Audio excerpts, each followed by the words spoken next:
Welcome into another episode of the UCLA Bruins Insider Podcast on Sports Illustrated from the Fans First Sports Network. My name is Tom Cavanaugh. You can follow me at TCAP30 on Twitter/X and follow our insider pages at UCLA Insider on SI. Today we're going to be looking at a few different things across two separate sports, men's basketball and football. On the men's basketball side is where we will start.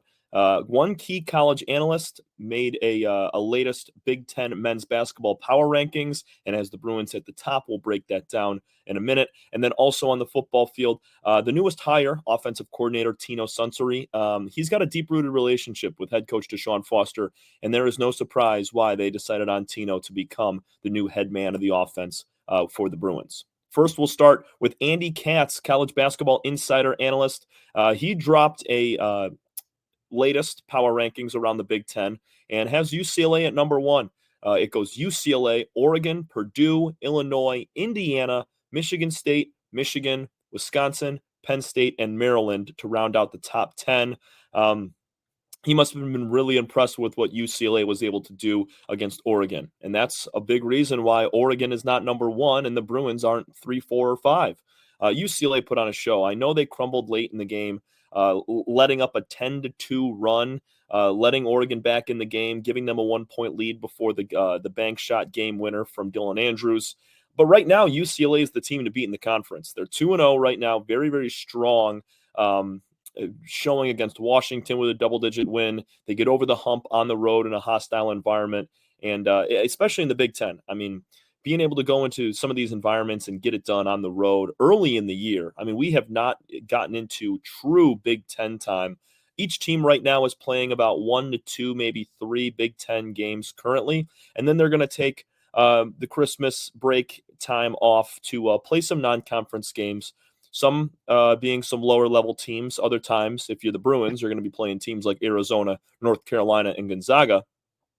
And then you get back into Big Ten play starting in early January, and that's pretty much the rest of the schedule the way out. So they dabbled a little bit. UCLA handled business and showed early in the year, as they're still continuing to grow as a program and as a new team with a ton of new transfers and freshmen in, that they can handle the Big Ten Conference, and they've done a nice job of it so far. When you look at those top 5 or 6 teams, UCLA, Oregon, I mean, those are two historically great teams within the college basketball realm. Purdue, they've won the Big Ten regular season title the past 2 years. Some team has to unseat them. Illinois, they were a team that made a run in the NCAA tournament last year. Indiana's no slouch. They got a transfer from Arizona and Umar Ballo, the 7-foot center. He's one of the better players in the Big Ten this year as well, causing some havoc. Indiana's had a fair share of great seasons under multiple different head coaches. Michigan State, can't ever count them out. That's another team that can be knocking on the door of UCLA. That's going to be a matchup later in the year that's going to be really fun to watch. I think that's at the end of January between the Bruins and the Spartans. And Michigan as well. They just lost a game to Arkansas, kind of foiling their 14th overall ranking. But that's another team that's really good and has a chance to win this conference. So any of those top teams of the 7 that I mentioned right there, Wisconsin, you could throw them in as well. They have been looming around a top 25 team.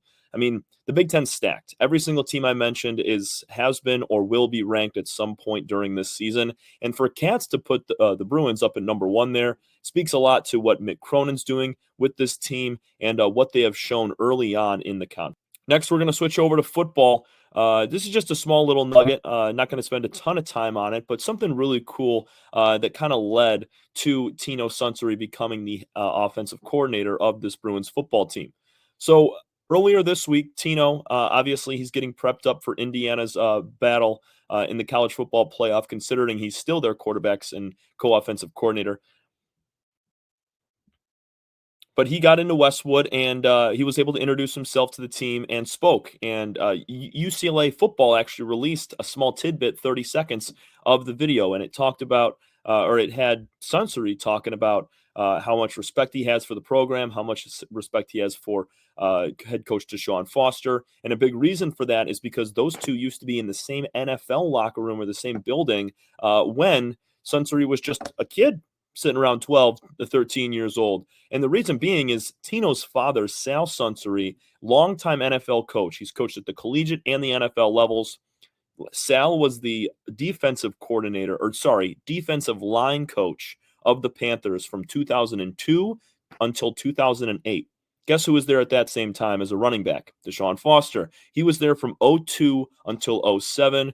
And Tino mentioned, he said he'd been in the building. He had seen and talked to and known Foster from his time as a player. And then Tino obviously went on to be a quarterback at Pitt, played in the Canadian Football League a little bit, and then got his coaching start a couple of years ago. Or was it? Yeah, about 2016, 17, he came in as a grad assistant and then went with Curt Cignetti to James Madison, Indiana. And now he's getting his first huge job as an offensive coordinator, one of the most historical programs in college football history. So just really cool. I mean, it was no random selection to bring Sensory in as the head coach, as the offensive coordinator from the head coach, Deshaun Foster, who had known him since he was a kid when Deshaun was running the football in the NFL. And he knows he comes from a strong football family. Having Sal there, and kind of learning the defensive line. Because when you're a running back, you have to understand the defensive line. So there was a lot of time when Foster was meeting with Sal Suntory, the defensive lines coach, there with the Carolina Panthers. And, that relationship starts to build. And that helps out Tino to be able to get this job in this situation and have Foster trust that he knows exactly what he's doing with the offense. I mean, considering what's happened with Indiana this year and just completely reviving their program and becoming a top 12 team in the playoff, speaks to what Tino can really do for this Bruins team, who has been down the past few years on the offensive side of the ball. They're looking to have a big spark and just kind of change the face of their production and success. That's going to do it for us here on the UCLA Bruins Insider Podcast. Once again, myself, Tom Cavanaugh, your UCLA Bruins Insider. Follow me at TCAF30 on Twitter/X and follow our insider pages at UCLA Insider on SI. Thanks so much, everybody. We will talk to you more tomorrow as we recap a big game between the UCLA Bruins and Arizona Wildcats in a neutral site in Phoenix, Arizona, 3 p.m. Eastern Time, noon Pacific. Men's basketball should be a great game. Thanks so much.